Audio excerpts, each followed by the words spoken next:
Shalom sahabat Lex Livin yang dikasihi Tuhan Yesus Kristus. Dalam seri Damai Natal, episode yang kedua ini akan berjudul Kunci Mengalami Damai Natal. Lukas 2 ayat 14.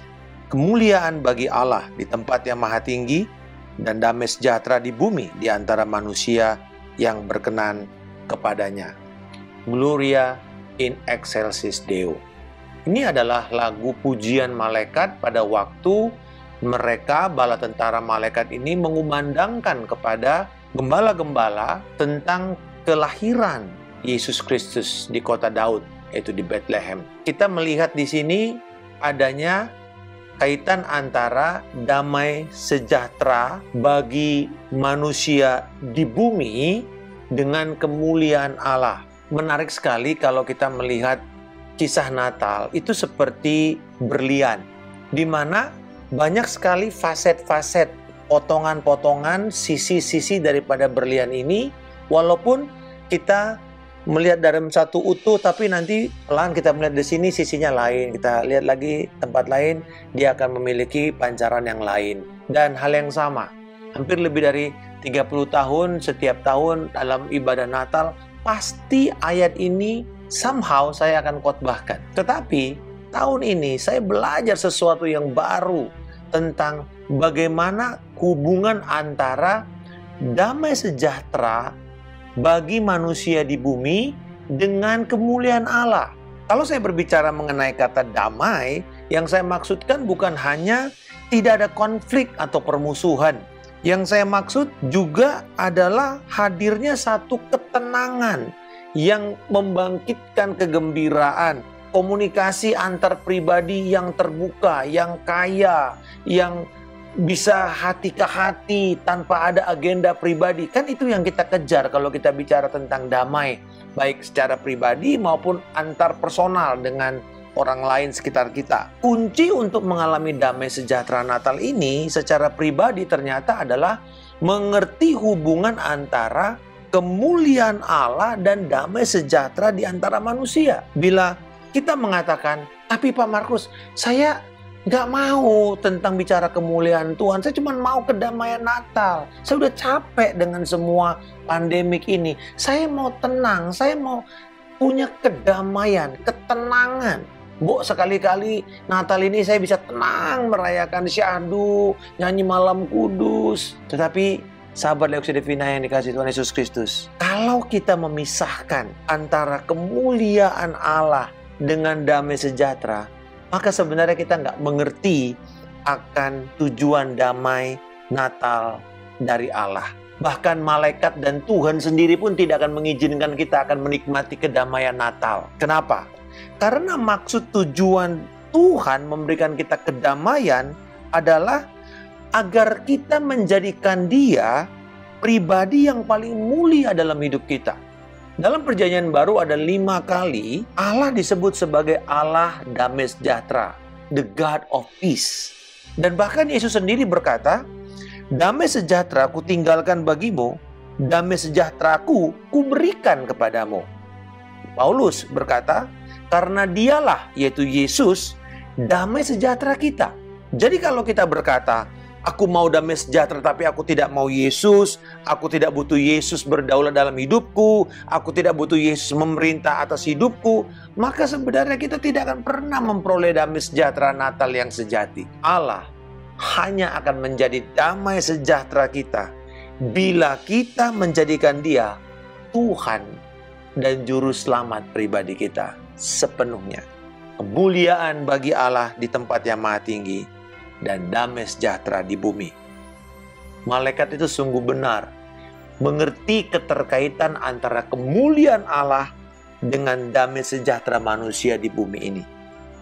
Bila kita menginginkan damai sejahtera dalam hidup kita, baik itu pribadi, kepada sesama kita, maka jadikanlah Yesus Kristus yang adalah damai sejahtera Allah itu sebagai Tuhan dan Juru Selamat kita pribadi lebih dahulu. Karena Dialah damai sejahtera kita. Kunci mengalami damai sejahtera Natal adalah kemuliaan Allah dan damai sejahtera bagi manusia harus disatukan.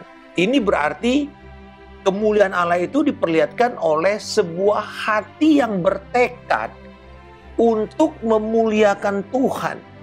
Hati yang bertekad untuk memperlihatkan, menampilkan keindahan Tuhan, kekudusan Tuhan. Untuk terus-menerus mengagumi Tuhan, menghargai, menghormati Tuhan, menguduskan nama Tuhan dalam hidup kita. Hati yang bertekad untuk membangun keintiman dengan Tuhan dengan cara berterus terang kepada Tuhan. Hati yang siap bahkan untuk memberi pengampunan kepada orang yang menyakiti kita. Sekalipun itu sulit, tidak gampang. Tetapi kalau kita mau mengalami damai sejahtera Allah dan mengerti kemuliaan Tuhan, maka tidak ada jalan lain untuk memelihara hati yang bertekad dengan memberikan pengampunan. Bahkan menerima pertobatan dari orang-orang yang telah meninggalkan Tuhan. Kita tidak mendorong orang, menjauhkan mereka kalau mereka bersalah dan gagal. Tetapi kita menerima mereka. Bahkan bagaimana dengan musuh kita yang karena kasih karunia Tuhan, Tuhan menjamah mereka lalu berbalik. Masih ingat ketika Ananias dikasih tahu oleh Tuhan bahwa Saulus yang adalah penganiaya jemaat yang datang ke Damaskus untuk tujuan membunuh orang-orang Kristen di situ termasuk Ananias.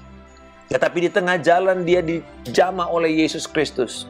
Dia pergi ke rumah di jalan lurus itu. Lalu Ananias disuruh ke sana. Ananias masih bilang, Tuhan kamu tahu nggak dia ini akan membunuh kita? Tapi Tuhan mengatakan, saya tahu. Tapi saya sudah pilih dia untuk menjadi alat kemuliaanku. Memberitakan Injil. Lihat bagaimana Ananias memperlihatkan kemuliaan Allah. Ini orang yang memiliki hati yang bertekad memuliakan Tuhan. Dia pergi ke sana. Dia menjamah orang ini. Dia melayani. Dia menumpangkan tangan sampai gugur selaput mata yang membutakan Paulus. Lalu dia memberi diri dibaptis. Dia memuridkan Paulus sementara di situ. Bahkan mengizinkan Paulus bersaksi kepada murid-murid. Ini hati yang mengerti akan kemuliaan Tuhan. Inilah hati yang menghormati Allah. Dan menjadikan Tuhan sebagai yang terbesar, termulia dalam hidupnya. Saat ini, apakah yang menyatukan antara kemuliaan Tuhan dengan damai sejahtera manusia? Satu. Cuman satu. Iman. Apa maksudnya Pak Markus? Iman dalam mempercayai janji-janji Allah yang telah dibeli dan dipercayakan kepada kita oleh Yesus Kristus. Melalui darah dan pengorbanan Yesus Kristus. Di dalam Roma pasal yang ke-15 ayat 13 berkata, semoga Allah, sumber pengharapan, memenuhi kamu dengan segala sukacita dan damai sejahtera dalam iman kamu. Kita harus memiliki iman untuk bisa melihat antara kemuliaan Allah dan damai sejahtera kepada manusia merekat dan bersatu. Apakah sahabat sudah memiliki iman kepada Yesus dan di dalam Yesus Kristus? Apakah kita sudah berdamai dengan Allah?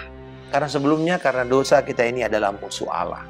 Pada waktu kita masih menjadi seteru, menjadi musuh Allah, kita sudah diperdamaikan oleh Yesus dengan cara dia mati kepada kita. Menebus dosa-dosa kita. Berdamai dengan Allah itu fondasi pertama dan paling awal untuk kita bisa memiliki damai dengan sesama kita dan damai dengan diri kita sendiri. Mendapatkan ketenangan batin. Pada hari ini, sahabat Lexio Divina yang menyaksikan tayangan ini, bila sahabat belum sungguh-sungguh mengalami kelahiran kembali, biarkan momen ini menjadi momen di mana sahabat percaya menerima Yesus Kristus sebagai Tuhan dan Juru Selamat. Roma 5 ayat 1 mengatakan, sebab itu kita yang dibenarkan karena iman, kita hidup dalam damai sejahtera dengan Allah oleh karena Tuhan kita Yesus Kristus. Janganlah kita sepanjang bulan Desember ini kita sibuk hanya menghadiri dan mengikuti perayaan-perayaan Natal. Tapi kita melupakan untuk merayakan Kristus Yesus beriman kepada Yesus Kristus dan menikmati keintiman dan bertekad memuliakan Yesus di dalam setiap aspek perayaan Natal kita. Jangan salah fokus. Natal bukan fokus kepada hadiah, tapi fokus kepada hadiah Allah yang terbesar kepada umat manusia, yaitu karena begitu besar kasih Allah akan dunia ini, sehingga Ia mengaruniakan anaknya yang tunggal, Yesus Kristus, supaya barang siapa yang percaya kepada Yesus Kristus tidak akan binasa, melainkan beroleh hidup yang kekal. Bapa di sorga, kami bersyukur kemuliaan-Mu dan damai sejahtera di dalam hidup kami hanya bisa disatukan di dalam iman kepada Yesus Kristus. Kami berdoa Tuhan, bahwa hidup kami ini hanya akan memuliakan Tuhan. Biarlah ini menjadi aspirasi kami tertinggi. Kami ada untuk menghormati Allah. Kami ada untuk memuliakan Tuhan. Dan karena itu, kami akan menikmati damai sejahtera. Bukan hanya sepanjang Natal ini, tapi bahkan sepanjang umur hidup kami. Dan biarlah ini menjadi sebuah kesaksian di tengah penderitaan, kedukaan, di tengah kesakitan, kepahitan, kesengsaraan karena pandemik ini. Natal akan tetap menjadi sukacita dan damai yang teduh dan tenang karena kemuliaan Allah yang dinyatakan melalui hidup kami, dan tekad kami untuk menyatakan kemuliaan Allah setiap hari akan memancar dan menghasilkan damai sejahtera bagi kami. Dalam nama Tuhan Yesus Kristus kami berdoa dan mengucap syukur. Haleluya. Amin. Salam kemenangan. Saya Pendeta Markus Simanjuntak.